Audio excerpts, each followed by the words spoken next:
Hello বন্ধুরা, আসসালামু আলাইকুম। কেমন আছেন সবাই? আশা করছি খুবই ভালো আছেন। বরাবরের মতো এবারও চলে এলাম আরও একটি গুরুত্বপূর্ণ ঔষধের রিভিউ নিয়ে। আজকে যে ঔষধটি নিয়ে রিভিউ করব, আপনারা ভিডিওতে দেখতে পাচ্ছেন ফেনোফেক্স 120 mg ট্যাবলেট। আজকে আলোচনা করব এই ওষুধের কার্যকারিতা কী, কারা খেতে পারবে, কারা খেতে পারবে না, গর্ভ অবস্থায় ও স্তন্যদানকালী মায়েরা ঔষধটি খেতে পারবে কিনা, পার্শ্ব প্রতিক্রিয়া আছে কিনা, দাম কত, কোথায় পাবেন, সেই সব বিস্তারিত আজকে আপনাদের সাথে আলোচনা করব। ফেনোফেক্স 120 mg ট্যাবলেটের প্রস্তুতকারক কোম্পানি বাংলাদেশের স্বনামধন্য কোম্পানি ইনসেপ্টা ফার্মাসিউটিক্যালস লিমিটেড, আর এর জেনেরিক নাম ফেক্সোফেনাডিন হাইড্রোক্লোরাইড ইউএসপি। তো বন্ধুরা, মূল আলোচনায় যাওয়ার আগে বলবো, এই চ্যানেলে যারা নতুন তারা দ্রুত এই চ্যানেলটি সাবস্ক্রাইব করুন, আর যারা ফেসবুক পেজ থেকে দেখছেন তারা এই পেজটি ফলো দিয়ে রাখুন, যাতে নতুন কোনো ভিডিও ছাড়ার সাথে সাথে তার নোটিফিকেশন আপনাদের কাছে চলে যায়। তো বন্ধুরা, আপনারা জানেন প্রতিনিয়ত এই চ্যানেলে ঔষধের সঠিক তথ্য বা কার্যকারিতার কথা আলোচনা করি। তো আর দেরি না করে শুরু করি। ফেনোফেক্স 120 mg ট্যাবলেটের কার্যকারিতা কী, অর্থাৎ কী কী সমস্যা দেখা দিলে আপনারা এই ঔষধটি সেবন করবেন, সেটি আজকে আমি আপনাদেরকে বলে দিই।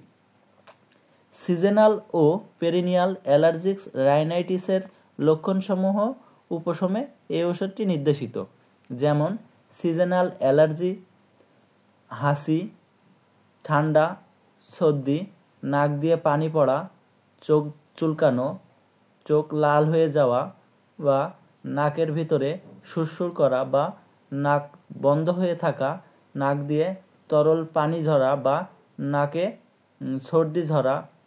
অনেক সময় আমাদের শরীরে বিভিন্ন জায়গায় চুলকায়, সেই চুলকাতে চুলকাতে লাল হয়ে যায় বা সমস্ত শরীর চুলকায়।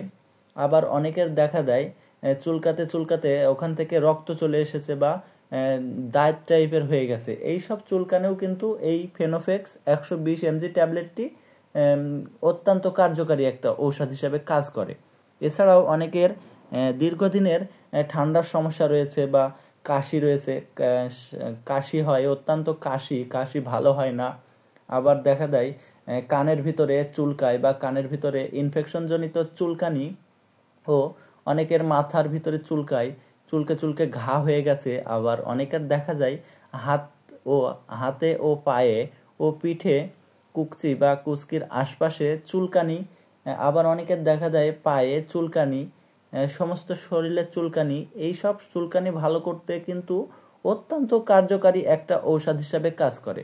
আমরা যদি এক কথায় বলতে যাই, আমাদের শরীরে অ্যালার্জি, চুলকানি, একজিমা, ঠান্ডা, সর্দি, অ্যালার্জি, কাশি, হাসি, নাক দিয়ে পানি পড়া বা নাক চুলকানো, নাকের ভিতর সুরসুর করে, এই সব সমস্যা ভালো করতে কিন্তু অত্যন্ত কার্যকারী একটা ঔষধ হিসেবে কাজ করে ফেনোফেক্স 120 mg ট্যাবলেট। অনেকের শীতকালীন খাবার খেলে অ্যালার্জির সমস্যা দেখা দেয়, সমস্ত শরীর চুলকায় বা চোখ মুখ ফুলে যায়, লালচে ভাব দেখা দেয়। এই সব সমস্যা কিন্তু এই ঔষধটি বন্ধ করে। তবে বন্ধুরা, ঔষধটি অবশ্যই আপনারা কম খাওয়ার চেষ্টা করবেন, কারণ আপনারা যদি খাবার দাবার চেক দেন, যেসব খাবারে আপনাদের অ্যালার্জি, এইসব খাবার দাবার যদি আপনারা বেছে খান বা কম খান, তাহলে কিন্তু আপনাদের ঔষধটি খাওয়া লাগবে না। আপনারা কিন্তু অ্যালার্জির ঔষধ না খেলেও চলবে, বা আপনাদের যে শীতকালীন যে অ্যালার্জির সমস্যা, এই সমস্যাটা দেখা দেবে না যদি আপনারা খাবার দাবারগুলো বেছে খান। তবে সবার একই খাবারে অ্যালার্জি হয় না, অনেকের অনেক রকম খাবারে অ্যালার্জি হয়। যেমন হাঁসের ডিম, হাঁসের মাংস, ইলিশ মাছ, পুঁই শাক, সিম, বেগুন, মসুরির ডাল, ইলিশ মাছ, পুঁটি মাছ, যাদের যে খাবারটায় অ্যালার্জি সেই খাবারটা তারা বন্ধ রাখবেন। আর বন্ধুরা, এই ঔষধটির সেবনবিধি বলতে গেলে প্রাপ্ত বয়স্কদের জন্য একটি করে দিনে একবার খেতে হবে। এই ওষুধটা রাত্রে খেলে ভালো হয়। আর এই ঔষধের প্রতি যাদের অত্যন্ত সংবেদনশীলতা রয়েছে তাদের ক্ষেত্রে ঔষধটি না খাওয়াই ভালো। এবার বলি, গর্ভাবস্থায় ও স্তন্যদানকালী মায়েরা ঔষধটি খেতে পারবে কিনা।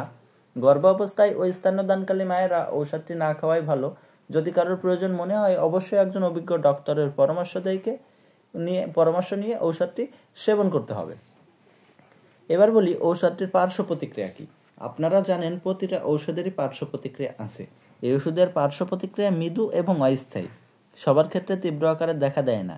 কিছু কিছু ক্ষেত্রে দেখা গেছে মাথা ব্যথা, ঝিমুনি, বমি বমি ভাব, বমি, মাথা ঘোরা ইত্যাদি। তবে সবার ক্ষেত্রে তীব্র আকারে দেখা দেয় না। এবার বলি ঔষধটির দাম কত ও কোথায় পাবেন। ফেনোফেক্স 120 mg ট্যাবলেটের প্রতি পিসের দাম 10 টাকা, আর ঔষধটি পেয়ে যাবেন আপনার নিকটতম যে কোনো ফার্মেসিতে। ভিডিওতে আমি সবই সংক্ষেপে বলার চেষ্টা করেছি। ঔষধটি সম্পর্কে আরও কিছু বিস্তারিত জানতে অবশ্যই কমেন্ট করবেন, আমি রিপ্লাই দেওয়ার চেষ্টা করব। ধন্যবাদ সবাইকে ভিডিওটুকু সম্পূর্ণ দেখার জন্য। ভালো লাগলে লাইক, কমেন্ট, শেয়ার করবেন। আর বন্ধুরা, যে কোনো ওষুধ সেবনের পূর্বে অবশ্যই একজন অভিজ্ঞ ডক্টরের পরামর্শ নিয়ে ঔষধ সেবন করবেন। কোনো ইউটিউব দেখে বা কোনো ভিডিও দেখে ঔষধ সেবন করবেন না। ভালো থাকবেন, সুস্থ থাকবেন। আল্লাহ হাফেজ।